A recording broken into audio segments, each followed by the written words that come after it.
Iran and its Houthi terror proxy may be facing a new problem on the Red Sea: Somaliland. The breakaway African state, which declared independence from Somalia in 1991, sits near the Bab el-Mandeb Strait, one of the most important shipping choke points in the world. With the Strait of Hormuz under pressure, that route has become even more critical for oil moving from the Middle East toward Asia. Now, Somaliland is offering the United States access to its coast, including a deepwater port and airbase. Its foreign minister says Somaliland is ready to help America secure global trade routes. That matters because the Iran-backed Houthis have used Yemen as a launchpad to threaten ships in the Red Sea. These are not freedom fighters. These are terrorists tied to Tehran's regional war machine.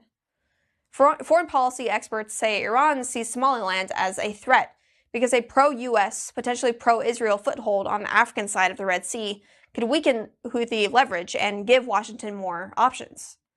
Senator Ted Cruz says the United States should recognize Somaliland as an independent country and expand counterterrorism cooperation immediately.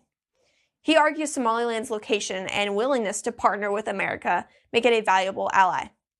The U.S. already has a major presence in Djibouti, but China has been expanding there, raising concerns about relying too heavily on one location. Analysts say Berbera, Somaliland's key port, could give U.S. and allied forces backup access. Of course, there are diplomatic complications, though. Washington still officially works through Somalia's federal government.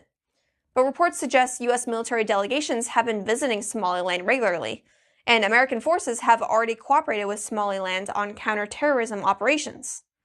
The choice ahead is strategic.